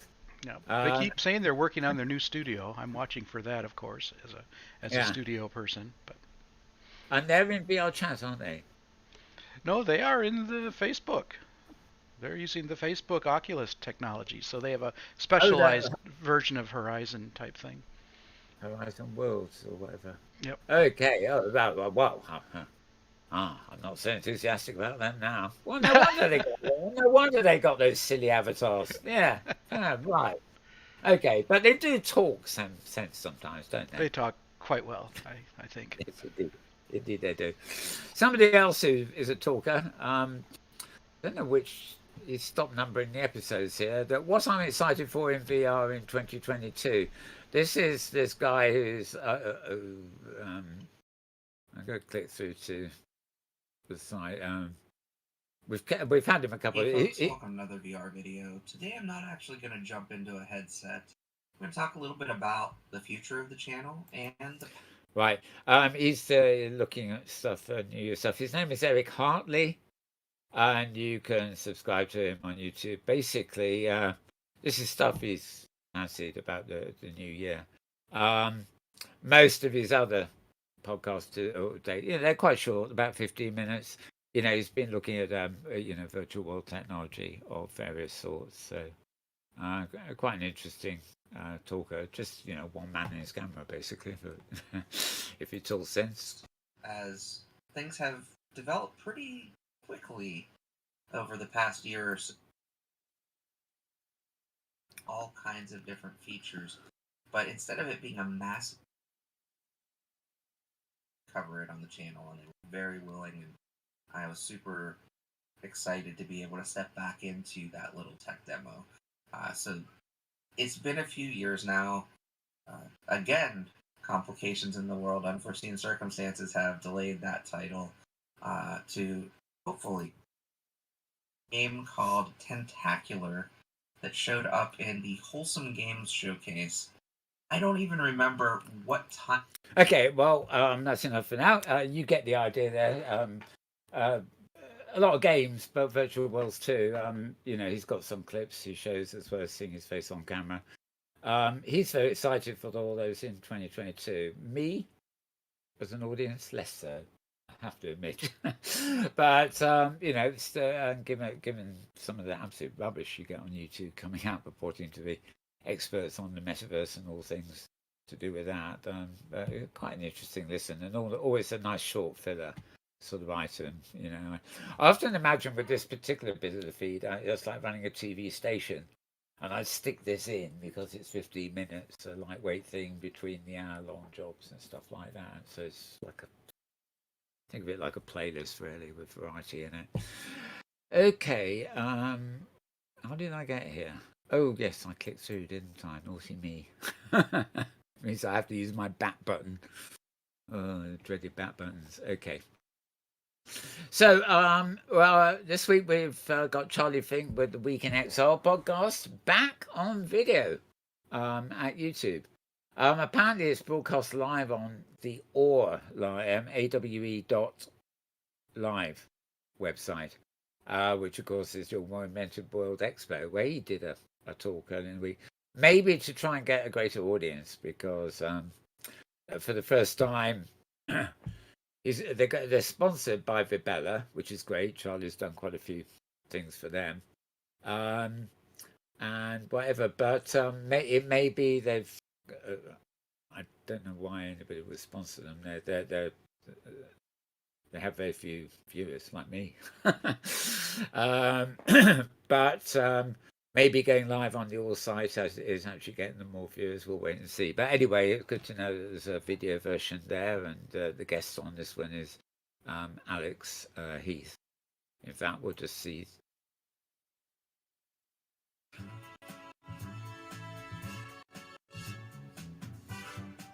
I want to thank Verbella for sponsoring This Week in XR. Good morning, everybody. It's Friday, January 21st. Charlie Fink with Ted Shilwitz. It's This Week in XR. Special guest this week is our friend Alex Heath, senior reporter for The Verge. Good morning, Alex. You can see a subtle change in the way he's presenting it to, first off is the sponsor and what have you. But yeah, as I say, it's always good to listen to as a roundup. Talking of roundup again, this one is containing this edition of F Reality is more to do with games and stuff, sort of not exclusively. It's 2.5 hours long, so you really need to bear with it. Get working for some reason. It's kind of a mystery what this game is going to be. Demio. So if you've not heard of Demio before, it's a fantastic turn-based tabletop co-op dungeon. Is just inherently super. Got a mixture of voiceover. They're still kind of figuring out. Voiceover clips and Zoom type call, really. 90,000 people in it. Yeah. Anyway, it's there. I know it's got a lot of fans there. And Between Realities too. Got a bunch of these ended up together actually, including the ones I missed. I can't forget who Karamaliki Sanchez is. And which was which? That was episode 20. Season 4, 20. Season 4, 20. Oh, no, that's 21. Okay. I haven't fully watched that one yet. As I say, I think I just got it, 5 hours ago. So it wasn't. But the one before that, which I think is still less than a week ago, was Joanna Popper, who, of course, is always fun to listen to. She's from, she works, well, she works all through virtual reality, really. But, I mean, I think her day job, or rather her official paid job, is Hewlett-Packard. Yeah, always enjoy listening to her anyway. And oh yeah, this one. I mean, if we don't get enough of Philip Rosedale one way or the other, do you? This actually was a broadcast earlier in the week at CNBC. Obviously, if you're in America, you will know CNBC. Not so familiar to audiences. They don't actually have they're not a broadcaster in Europe. Their content tends to appear on other American channels, but That is a National Broadcasting Company, I think they're called. I don't know what the extras see at the beginning is. But anyway, they had an interview again with Philip. This one is Philip Rosedale, that is. This one is actually more to do with the move back as a consultant at Second Life and everything, and a bit more of the PR game than the long conversation he had with James. Good morning, everyone. Welcome to another Tech Check Plus live stream. Welcome, Philip Rosedale. What a day to have you. On a day we have a big deal, and there's lots of metaverse talk. Welcome. Thank you. Thank you for having me. It is so great to have you because we've been calling you, on Twitter, the OG sort of metaverse creator with Second Life. I want to get to all of that, and I want to get to sort of your thoughts on that big deal this morning, being Microsoft and Activision Blizzard, of course. But first, we got a lot of debate of this on Tech Check. What is the metaverse? What isn't the metaverse? What is it to you? Come on, Philip, spill the beans. Well, it certainly feels like it's everything to everybody right now lately. I think the metaverse is two different technological changes that people mix up when they think about it. The first one is going from a 2D internet where everything's two-dimensional to a three-dimensional presentation of information. We see it in games, but we imagine it at work and in other things. But the other big idea that's a technology change is an always-on internet where when you're there are always other people with you. And I think that is actually the more transformative and more difficult one to get to. So I'm not going to spoil it. You can go to my you follow the link on Twitter and watch it on Mastodon, my feed, or even click through to CNBC at YouTube. It's the same content wherever you get it. So watch my embed is better. Right. This is 6 days. I did Terence McKenna last week. I know that. Did we look at this Metaverse? I'm not sure we did. Doesn't look familiar to me, no. Yeah, I think this is the beginning of the week. It's actually an old. It's actually well, it's an English version of. Is it Tootsie? Oh God, I can't remember the guy's full name, or the girl's full name for that matter. Yeah, but it's a look. Aux États-Unis, de plus en plus de grands groupes Facebook en tête investissent dans ce qu'on appelle le métaverse. Il s'agit d'un monde parallèle avec des villes virtuelles, des maisons, des animations, avec des personnages virtuels. On peut y entrer en se créant son double. Right, I'm looking on my monitor there. Oh yes, you can. Obviously, as you can hear, it's in French, but it has easily readable subtitles there. I think you can even read them now. But certainly, if you watch this full screen on YouTube, or you just press the button, there you are, full screen there, and you'll be able to see them perfectly well. Yeah. So I'm just going to click through the YouTube. What the hell is the last thing? It's irritating me. I can't remember this chap's name. Yes, Tootsie. Yeah. Aux États-Unis, de plus en plus. There we are. I've long since had stuff coming from him on YouTube, actually. 16th of January. Yeah, so this is a very recent film he's talking about. Basically, it means my metaverse, basically, and it's largely Second Life. I've woken to him about a little. Tootsie Na Bar Athna. Oh. Well, he's had that long, complicated name for a long while, so it's not a new name. It's just annoying me. Yeah, but yeah. Okay. Now, I did mention. I think I was talking to James offline before we came on the show, and I was saying what a disaster it was me trying to get to the Hypercruise Safari this week. Hypercruise Safari is based in OpenSim, a meet at a clubhouse for Safari people, as it were, in OS Grid. And there are 2 or 3 places the group visits every week. Sort of it might be a concert, it might be an art exhibition, it might be just some glorious build or whatever. I was saying hello to Thursday in the channel earlier, and she's very much the guiding light, the coordinator behind the weekly safaris. And this week, this Wednesday, it will be the third out of a preliminary series of 10 for the spring.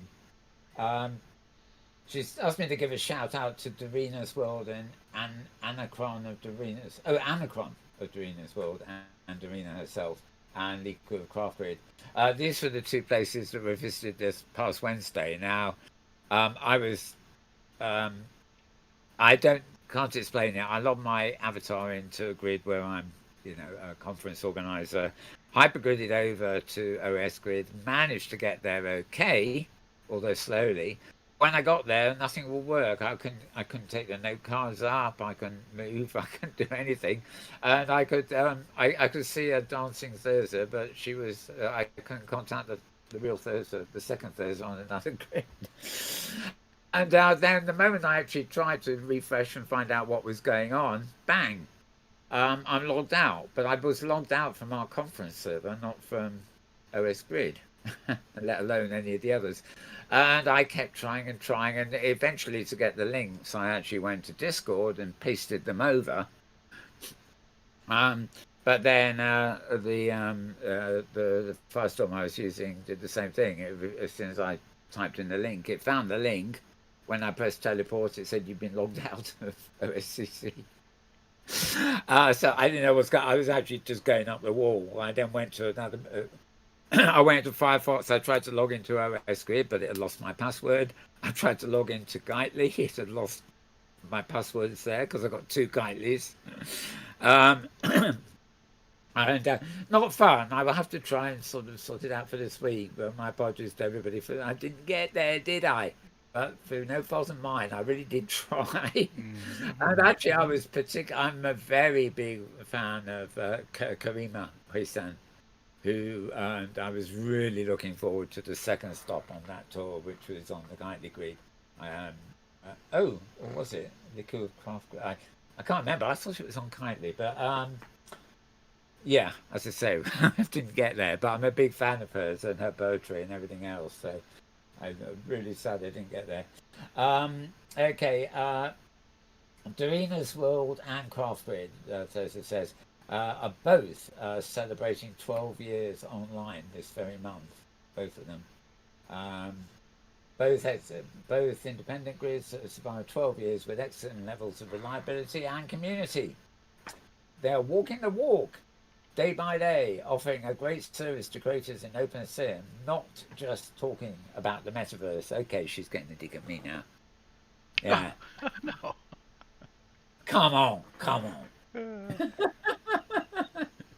It's now gone silent. It's gone silent. Talking of which, I'm going to switch over onto the Metaworld News Twitter feed just to make sure I haven't actually missed anything out there. Because things like Safari posts and stuff like that do go to Metaworld News' Twitter rather than the Mal Burns Twitter because they're much more specific. Okay, Dr. Fran. Oh, hang on, wrong. That's 374 posts ago. What's happened? It's taken me to the bottom of the... Come on, I want the top, not the bottom. Let me find my scroller. I'm using something called Twitterific, which is very useful for some things. Right, okay, I don't know what time it is at the moment, Eastern. Let me see. James would probably know. Do you know what time it is Eastern at the moment? Yeah, it'd be 7 minutes after 4 p.m. Okay. Well, we're going to be finishing in a moment anyway. So you might want to hop over to Vicadia. Here we go. Yeah, I've got that sort of popped up there. You can go to vicadia.com where you can download their client if you haven't got it already. It's a free one-app performance live in VR. And here we are, 4:30 Eastern, 1:30 Pacific. And another performance at 9:30. 9:30 will be UK time, I guess, and 10:30 will be Western Europe. So they got the whole world covered, the Western world anyway. And it's right now, Sunday, January 23rd. And I guess the Eastern time one will just be starting, or if you want to hang around to 5 hours more, then you'll be able to catch the European first of 2 European ones. So plenty of time to think about that, unless you're in a hurry, in which case you might want to try and get there now, Eastern time. Tell them I said hello. Tell them I said hello. Good friends of ours there. Vicadia, by the way, is one of the offshoots of the 3D version of High Fidelity, another Philip Rosedale product, which closed down ages ago. They still exist, but they're an audio company principally now. But Vicadia has been going along with another offshoot called Tivoli. Now, Tivoli, it's not really a walled garden. They're still very new sort of things, but Tivoli is sort of slightly commercially orientated, whereas Vicadia is all open source. It's a completely open source world, and they share their code and everything else. So it's the kind of one that the open metaverse people like to plug. But any new virtual world is a good thing, and this actually seems quite exciting. Whether I'll still be around and awake for the European time, I'm not sure, but hopefully. Okay, so I'll just put that away. Good job I looked there, wasn't it? Okay, so 2 p.m. Pacific for that. Well, a lot of times, as you saw. Right, just scrolling down here. Severance. That's a movie. Oh, hang on. Sorry, I'm in the incoming feeds, not my posts. That doesn't help, does it? Right. Okay. Hypergrid Safari, blogspot.com. Are you there, Versa? Yeah, she's a few seconds delayed in YouTube. Yeah. Oh, we know that. Yeah. This one is entitled "Best Practices in Jumping." We're having a dig at somebody else there. Best practices in jumping. This is. I think that's asked me to contribute to this in Discord at some point, but it got lost in it was urgent and I was doing something. Okay. Basically, tips really for jumping around, hypergridding, as it's actually officially called. Fun to jump with the crowd, meet up with the grid owner, sim builder, etc. Love dance and everything together. But traveling in a pack can create its own unique problems. So what makes for a successful hypergrid trip en masse? Safari. Yeah. But there's a good chance you won't survive till the end, and there are dangers lurking. And this is the thing I think I was asked to contribute to. And sorry, so by the time I got the message, there's no way I was going to get something written. Okay. I would actually say, although I didn't get to the Safari, I did get into Safari's Discord channel and went live with a screenshot of nothing, basically. I was filming my crash.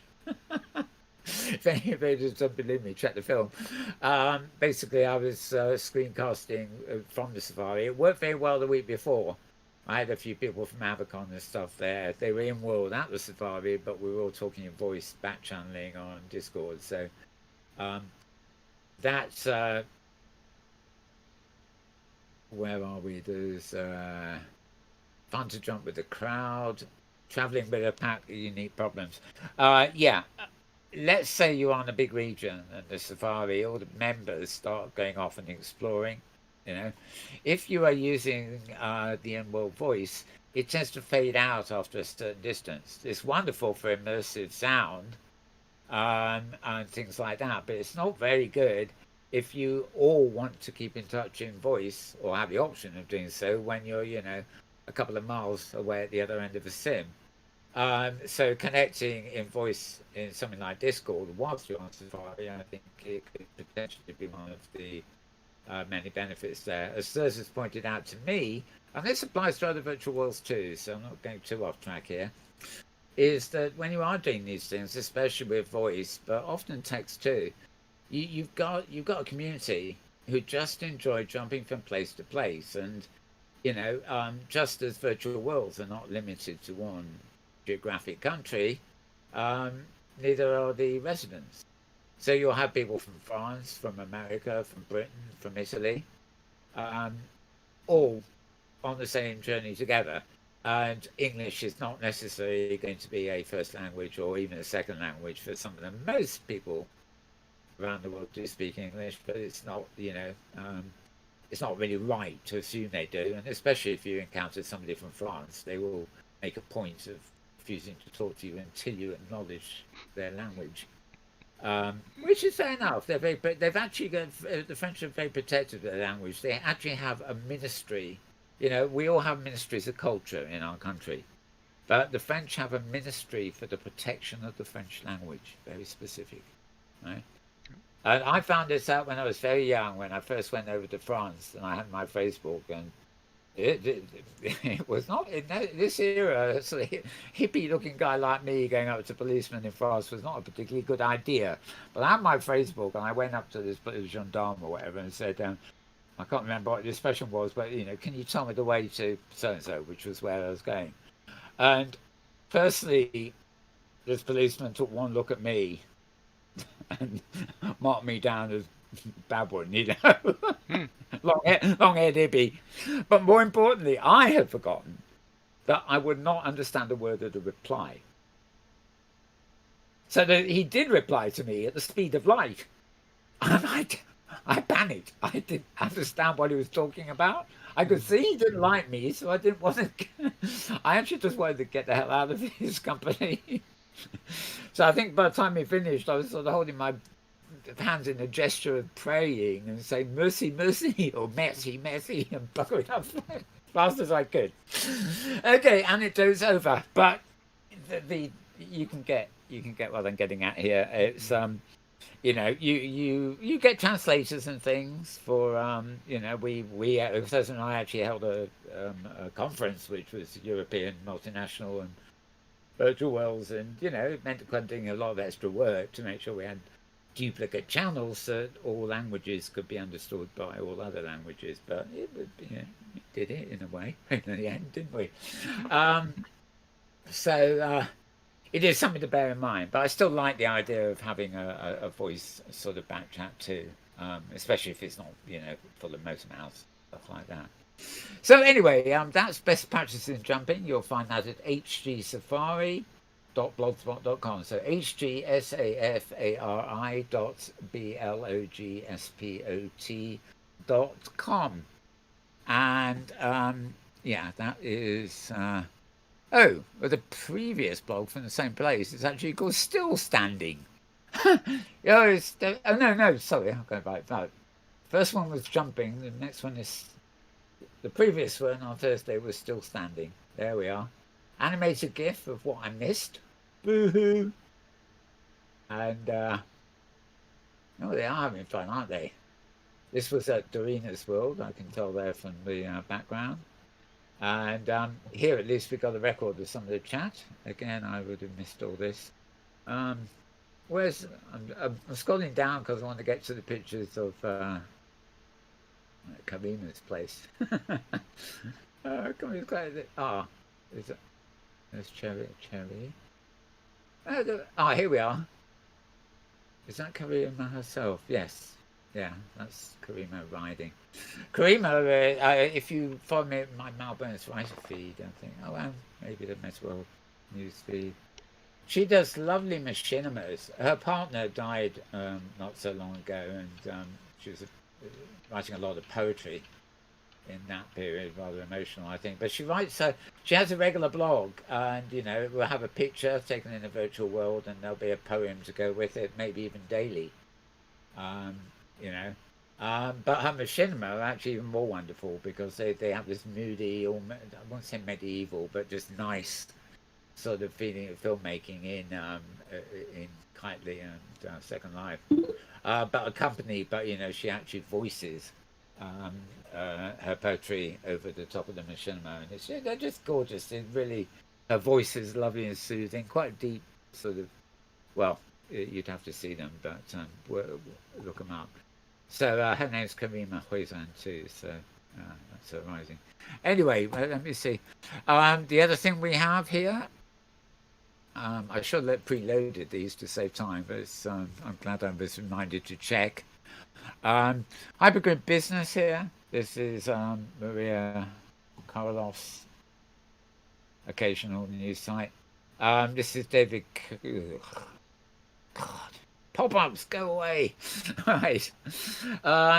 Here we are. It's around OpenSim usage down due to outages and closures. Well, they were way up last month too, which I guess would have included the holiday period.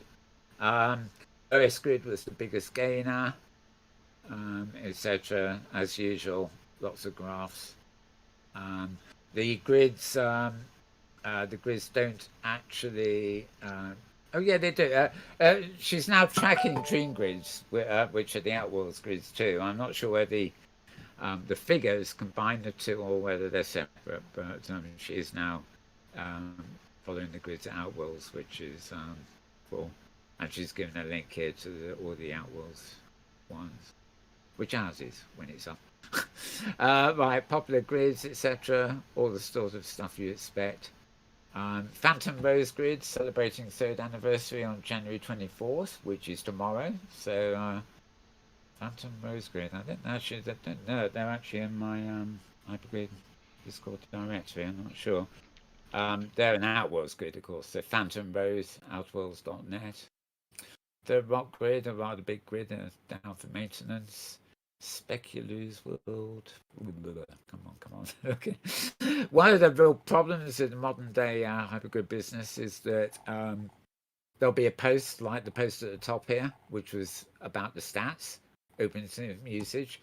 But in fact, when you scroll down, you find there's a whole load of other sub posts there that aren't even reflected in the title.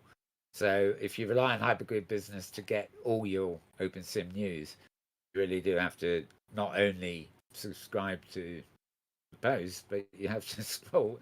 You have to have a really good scroll at each individual post, because there'll be stuff hidden away there that isn't in the title of the blog post. So, little comment on that. Right, breakroom.net. Right, this is Sciencespace's web version. Well, Breakroom is more for the enterprise, but it's Sciencespace, but it's a version of Sciencespace that's actually available on a web as well as Sciencespace. As you can see from the picture, it looks pretty nice and pretty, whether it's on the web or this is the web version, but it's very close to what the inner version looks to. I think those are all the avatars of Sciencespace's, some of Sciencespace's staff, actually. I seem to remember. In fact, I've seen that before because it accompanied it accompanied a post on sort of diversity in the workplace at Sciencespace. As you can see, there's, I guess, it's a good diversity selection of avatars there. Right, okay.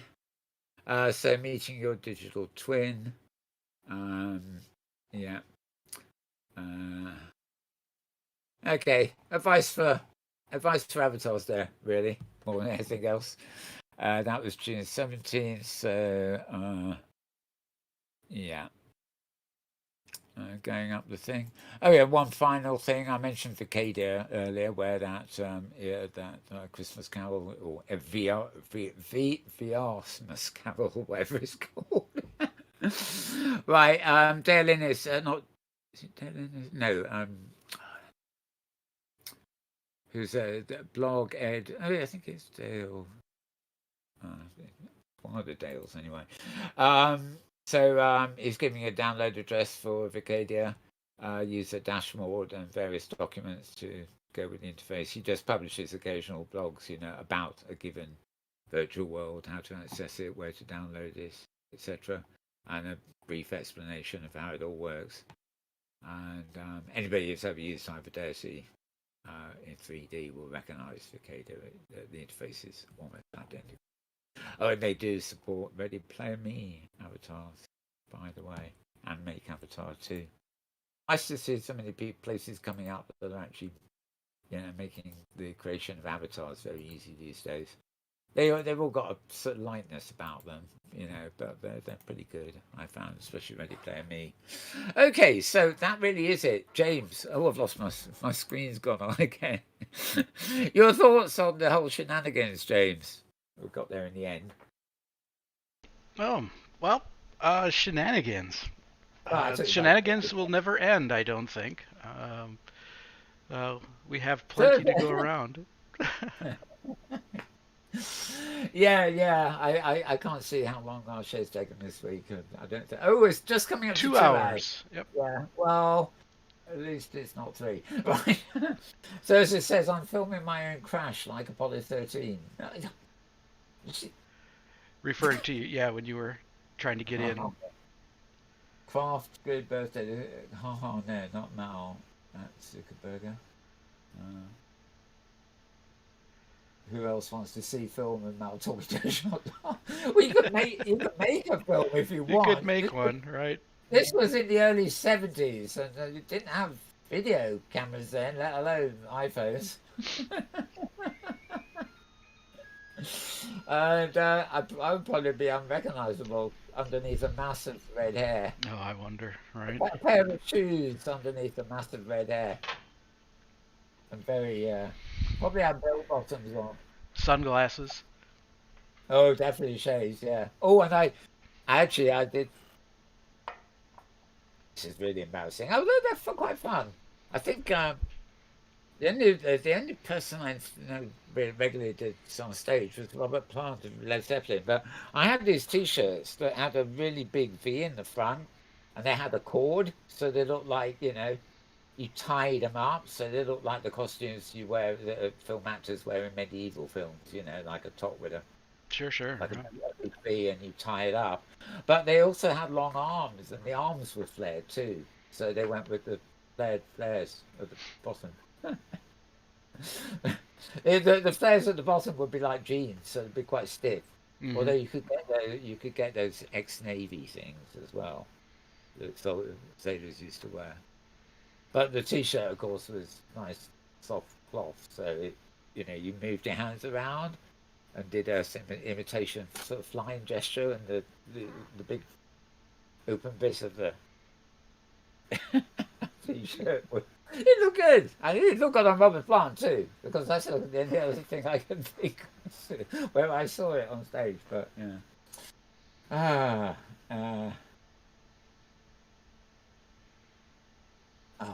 There's stop. Shenanigans, you can never have enough of them. Mal's psychedelic period. He thought he was talking to a policeman, but it was really just a baguette. A baguette is a... Never mind. Good to see you, and more to the point, redos. I really did miss Wednesday, didn't I? We have, she goes on like this all afternoon. All safari. Right. Okay. Well, if there's nothing else from you, James, I think we're ready to call it quits. That sounds Thanks good. to everybody out there watching, including Thurza, and thanks to everybody out there watching in repeat, wherever you may be. We will return same time, same place next week with more hot stuff. So in the meantime, we'll do our little party piece as we go out, because I do remind you, of course, that whether it's XR or AR or VR or MR or any of the other R's, just remember that we are. Oh, my throat. Yeah, I know. It goes like that, doesn't it? Okay. Yeah, because we have forecast. We are every week, same time, same place, etc., etc. With that, we will leave you. Hope you all enjoyed the show, or got something out of it anyway. And keep safe, everybody. Stay indoors. Work from home. Don't listen to the Boris if you're in Britain, who seems to think you can go out and spread it now. Just stay safe, everybody. And we will see you again soon. Bye. For now.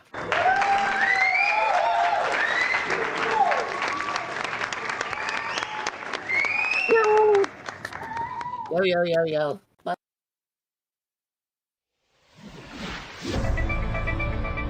Okay, we're out. And the outro's playing. 2 hours and 4 minutes. Yeah.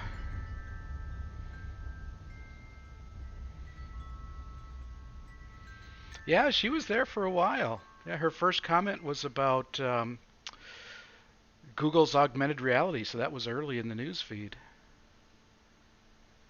Yeah.